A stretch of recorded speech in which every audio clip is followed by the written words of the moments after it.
చాలా మంది ఏమంటారంటే, మనం ఈ లోకం ఉన్నాం కదండి, ఈ లోకం ఉన్నాం కాబట్టి మనం మంచిగా జీవించడం సాధ్యం కాదండి, పవిత్రంగా జీవించడం సాధ్యమో కాదండి అని చాలా మంది వేదాంతాలు బోధిస్తూ ఉంటారు. ఇంకా ఏం చెప్తారంటే, యేసుక్రీస్తు వారు దైవతరుడే కాబట్టి, పరలోకం నుంచి దిగి వచ్చాడు కాబట్టి, ఆయన పాపానికి దూరంగా ఉండడానికి, పవిత్రత కలిగి జీవించడానికి ఆయనకు సాధ్యమైంది కానీ ఇంకెవరికి సాధ్యం అవుతుందండి, నరమాతులైన వారికి ఎవరికి సాధ్యం అవుతుందని వాళ్ళ బలహీనతలు కప్పిపెట్టుకోవడానికి కొంతమంది ఇటువంటి వేదాంతాలు వల్లిస్తూ ఉంటారు. ఏమిటి?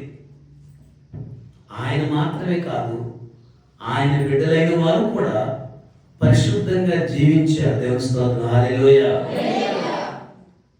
దేవుని నమ్ముకుని దేవుని ఆరాధించిన బిడ్డలో బైబిల్లో ఎంతో మంది పరిశుద్ధ జీవితాన్ని ఆయన వలె పరిశుద్ధమైన జీవితాన్ని జీవించారు. దేవుని స్తోత్రం, హల్లెలూయా.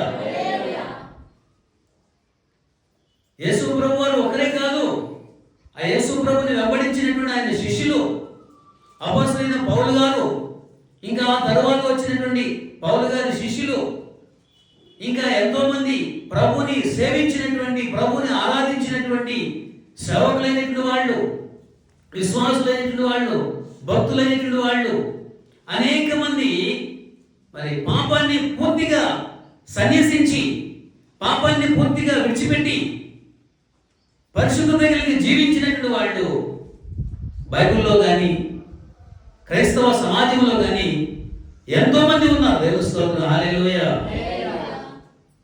కాబట్టి మనము ఆ తాటి తీసేసుకోవాలి మన మనసులో నుంచి. యేసు ప్రభు కాబట్టి పరిశుద్ధంగా ఉన్నాడు, యేసు ప్రభు కాబట్టి అబద్ధం ఆడుకున్నాడు, యేసు ప్రభు కాబట్టి పాపం చేయకుండా ఉన్నాడు. నరమాత్రులమైన మనకు ఎలా సాధ్యమవుతుంది? నరమాత్రులమైనటువంటి మనము ఎలా అబద్ధం ఆడుకుని ఉంటాం? నరమాత్రులమైనటువంటి మనం ఎలా పాపం చేయకుండా ఉంటాం? నరమాత్రులమైనటువంటి మనము ఎలా అపవిత్రత కలిగి ఉండకుండా ఉంటామని ఇలాంటి తప్పుడు అభిప్రాయాల్ని మన మనసులో కలిగి ఉండకుండా మా మనసులో నుంచి వాటిని ఏం చేయాలి? తీసివేసుకోవాలి. దేవుని స్తోత్రం, హల్లెలూయా. యేసు తన జీవిత శైలి ద్వారా మనకు నేర్పించినటువంటి గొప్ప పాఠం ఏమిటంటే, నీవు ఈ సమాజంలో ఉండి కూడా పరిశుద్ధత కలిగి పవిత్రత కలిగి జీవించవచ్చు అనేటువంటి సత్యాన్ని యేసయ్య మనకు ప్రాక్టికల్ గా చేసి చూపించాడు. దేవుని స్తోత్రం, హల్లెలూయా, హల్లెలూయా. కాబట్టి ప్రయత్నం చేస్తే మనం కూడా పరిశుద్ధంగా జీవించగలమా, జీవించలేమా? గట్టిగా చెప్పాలి. జీవించగలమా, జీవించలేమా? ప్రయత్నిస్తే తప్పకుండా మనము పరిశుద్ధంగా జీవించవచ్చు. దేవుని స్తోత్రం, హల్లెలూయా.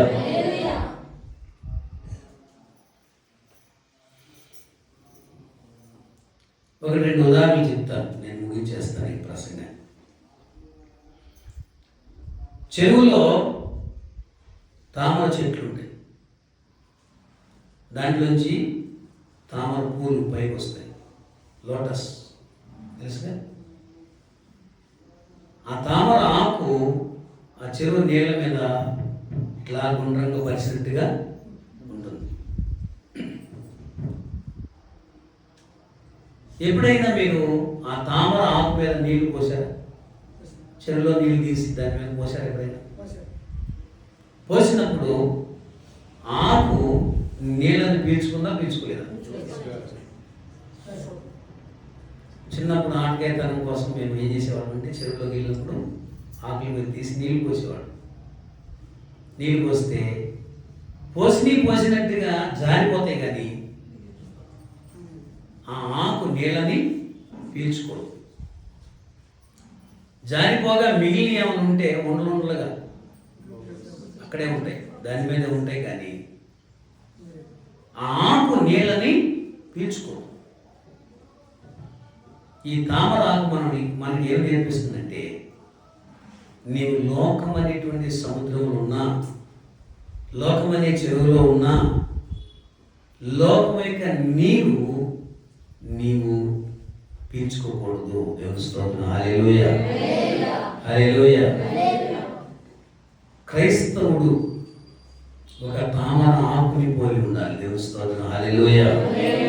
అది నిత్యము నీళ్ళలో ఉన్నప్పటికీ కూడా నీళ్ళని పీల్చుకోకుండా ఎలాగ ఉంటుందో, నిత్యము ఈ లోకములో ఉన్నప్పటికీ కూడా ఈ లోకం యొక్క స్వభావాన్ని కానీ, ఈ లోకం యొక్క ప్రభావాన్ని కానీ, ఈ లోకం యొక్క పాపాన్ని కానీ, ఈ లోకం యొక్క అపవిత్రతను కానీ, ఈ లోకం యొక్క ఆచారాలను కానీ, ఈ లోకం యొక్క మర్యాదలను కానీ, ఈ లోకం యొక్క పద్ధతులు కానీ నీవు ఆచరించకుండా జాగ్రత్త కలిగి ఉండాలి. దేవుని స్తోత్రం. హల్లెలూయా.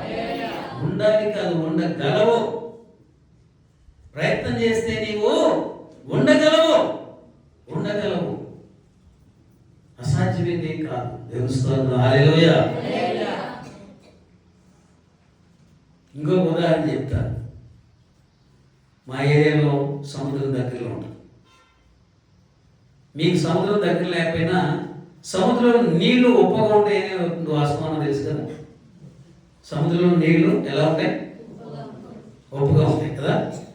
సముద్రంలోంచి చేప తీసుకొచ్చి మీరు ఉప్పు వేయకుండా కూర వండితే ఎలా ఉంటుంది? ఏమండి? అదేంటండి సముద్రం ఏంటి? అది ఉప్పు నీళ్ళలోనే ఉందిగా, అయినా చప్పగానే ఉంటుంది. కారణం ఏంటంటే తన పుట్టుక ఉప్పు నీళ్ళలోనే, తను పెరగడము ఉప్పు నీళ్ళలోనే, తన జీవితం అంతా ఉప్పు నీళ్ళలోనే గడుస్తుంది. కానీ ఉప్పు నీళ్ళలో ఉన్న ఉప్పుదనము చేపలోకి ఏమాత్రం కూడా అంటదు. ఒకవేళ దాన్ని నిల్వ ఉంచాలంటే ఏం చేస్తారంటే తెలుసా? తీసుకొచ్చి దాన్ని కోసి దాన్ని ఉప్పులో ఊరబెట్టి ఏం చేస్తారు? ఎండబెడతారు. అప్పుడు వట్టి చేప తినడానికి ఉపయోగపడుతుంది. కొన్ని చిన్న రకాల చేపలు అయితే చేర్చకుండానే మామూలుగా ఉప్పులో ఊరేసేసి వాటిని ఎండబెడతారు. అవి వట్టి చేపలుగా తయారవుతాయి. అంటే సముద్రంలో ఉన్నప్పటికీ కూడా బయటికి తీసిన తర్వాత ఏం చేయాలి? మనం ఉపయోగించుకోవాలంటే దానికి ఉప్పు కలపాలి. అది సముద్రంలో ఉంటుంది కానీ సముద్రంలోని ఉపదనము ఏమాత్రం కూడా తనలోనికి లాక్కోదు. ఈ చేప మనకి ఏం నేర్పిస్తుందంటే, ఈ లోకం అనే సముద్రంలో మనం ఎంతకాలం ఉన్నప్పటికీ కూడా ఈ లోకం యొక్క ఉపదనాన్ని మనం పీల్చుకోకుండా, సేకరించకుండా మనం జాగ్రత్త కలిగి ఉండాలి. దేవుని స్తోత్రం. హల్లెలూయా. హల్లెలూయా. యేసుక్రీస్తు వారు మనకు నేర్పినటువంటి గొప్ప పాఠం, ఆయన జీవించి చూపించినటువంటి, నేర్పించినటువంటి గొప్ప పాఠం ఏమిటంటే, మనం లోకంలో జీవించాలి కానీ లోకంతో జీవించకూడదు. దేవుని స్తోత్రం. హల్లెలూయా. ఈ లోకంలో ఉన్న మనుషులతో మనం మాట్లాడవచ్చు, పని చేయవచ్చు, భోజనం చేయవచ్చు, ఇంకేదైనా చేయవచ్చు. కానీ ఈ లోకము మనుషుల యొక్క పాపపు ఆలోచనలతో, పాపపు నిర్ణయాలతో, పాపపు క్రియలతో మనము ఏకీభవించడానికి వీలు లేదు. అటువంటి ప్రత్యేకతని కలిగి ఆ ప్రత్యేకతను కాపాడుకుని దేవుడిని మనం సేవించినట్లయితే ఆ దైవరాజ్యంలో మనకి స్థానం దొరుకుతుంది. దేవుని స్తోత్రం. హల్లెలూయా. హల్లెలూయా. హల్లెలూయా. నేను దేవుని బిడ్డమని చెప్పుకుంటూ లోకంతో మిళితమైపోయేటువంటి జీవితం జీవిస్తే, లోకంలో ఉన్నటువంటి పాపంతో నీవు కూడా ఏకీభవిస్తే, లోకంలో ఉన్నటువంటి అన్యాయముతో, లోకంలో ఉన్న అక్రమముతో, లోకంలో ఉన్న మోసముతో, లోకంలో ఉన్న దుర్మార్గముతో నీవు ఏకీభవించి జీవిస్తే, నీవు దేవుని బిడ్డగా చెప్పుకున్నప్పటికీ కూడా దేవుని రాజ్యంలో ప్రవేశించే అవకాశము దొరకదు. కాబట్టి మనకి లోక స్నేహము, లోక మర్యాద, లోక పాపము, లోక అపవిత్రత కావాలా, లేదంటే దేవుని రాజ్యము కావాలనేది మనమే నిర్ణయించుకోవాలి. దేవుని స్తోత్రం. హల్లెలూయా. ఎవరికి వారు నిర్ణయించుకుని, ఎవరికి వారు తన జీవితాలని ఒక నిర్దిష్టమైన రీతిగా ముందుకు కొనసాగించుకుంటూ, పరిశుద్ధతని కాపాడుకుంటూ దేవుని రాజ్యం కొరకు సిద్ధపడదాం. దేవుడు అట్టి కృపా భాగ్యాన్ని మనకి అనుగ్రహించును గాక. ఆమేన్.